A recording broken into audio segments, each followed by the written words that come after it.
তোমাদের মনে এই কোশ্চেনটা কি জীবনে একবার হলেও এসেছে যে দেশে মেডিকেল, বুয়েট, জিএসটি বা বিভিন্ন ভর্তি পরীক্ষায় টপ স্টুডেন্টগুলো থাকে, তারা ঠিক কিভাবে টপ করে? বা তুমি কি কখনো তাদের মতো হতে পারবে কিনা? টপ কে না করতে চায়, তার কারণ টপ করার পর পাওয়া সম্মান, পরিচিতি, এইগুলো কি নাই পেতে চায় মূলত? তুমিও যদি তাদের মধ্যেই হয়ে থাকো, তাহলে আজকের ভিডিও তোমার জন্য। আমি কথা দিচ্ছি, তুমি যদি এই ভিডিওতে বলা সকল কাজ মনোযোগ দিয়ে করতে পারো এবং কনসিস্টেন্টলি করে যেতে পারো, তাহলে নেক্সট অ্যাডমিশন টেস্টে তুমিও তোমার নাম দেশের টপ স্টুডেন্টদের মাঝে দেখতে পাবে। ফার্স্ট, আগে থেকে শুরু করো।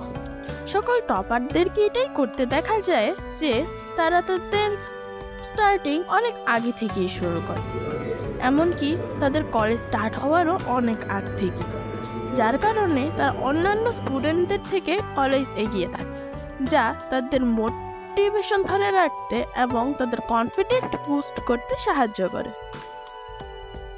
সেকেন্ড, নির্দিষ্ট টার্গেট নিয়ে পড়াশোনা।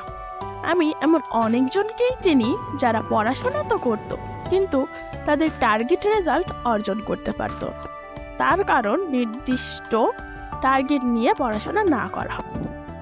তাই তুমি যদি তাদের মতো হতে না চাও, তাহলে তোমাকে অবশ্যই একটি টার্গেট নিয়ে পড়াশোনা করতে হবে। যেমন তুমি তোমার সিলেবাসকে এবং তোমার সময়কে ভাগ করে নিতে পারো, যে এই সময়ের মাঝে আমি এই টার্গেট ফুলফিল করব বা আমাকে এই টার্গেট ফুলফিল করতেই হবে।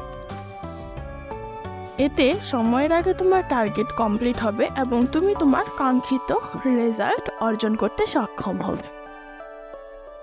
থার্ড, পড়ায় কম্পিটিটর রাখা।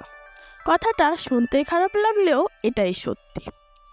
আমরা মানুষ, দিন শেষে সারাদিন আমাদের মোটিভেশন কাজ করে না। এই জন্য তুমি চাইলেও সারাদিন নিজের ফুল প্রোডাক্টিভিটি নিয়ে পড়াশোনা করতে পারবে না। কিন্তু যখন তোমার সাথে তোমার কম্পিটিটর থাকবে, তখন তুমি নিজেকে প্রমাণ করার জন্য হলেও পড়তে বসবে। তোমার ভিতর থেকে সেই জিদটা কাজ করবে, সেই আগ্রহটা কাজ করবে, যা তোমাকে পড়াশোনা এগিয়ে যেতে সাহায্য করবে।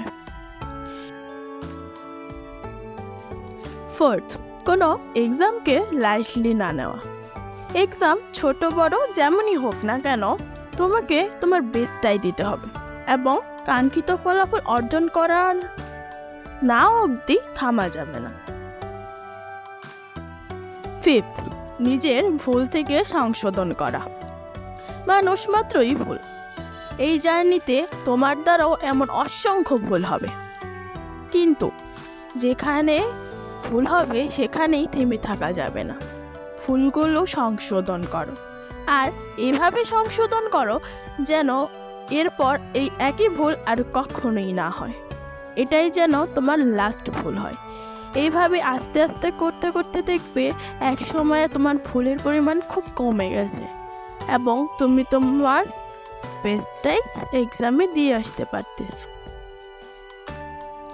আশা করছি উপরের কথাগুলো ঠিকমতো মেনে চললে তোমরা তোমাদের কাঙ্ক্ষিত লক্ষ্যে পৌঁছতে সক্ষম হবে। তোমাদের ভালো রেসপন্স পেলে এর পার্ট 2 শেয়ার দেব। এইরকম আরও ভিডিও পেতে চাইলে প্লিজ কমেন্ট এবং সাবস্ক্রাইব মাই ইউটিউব চ্যানেল।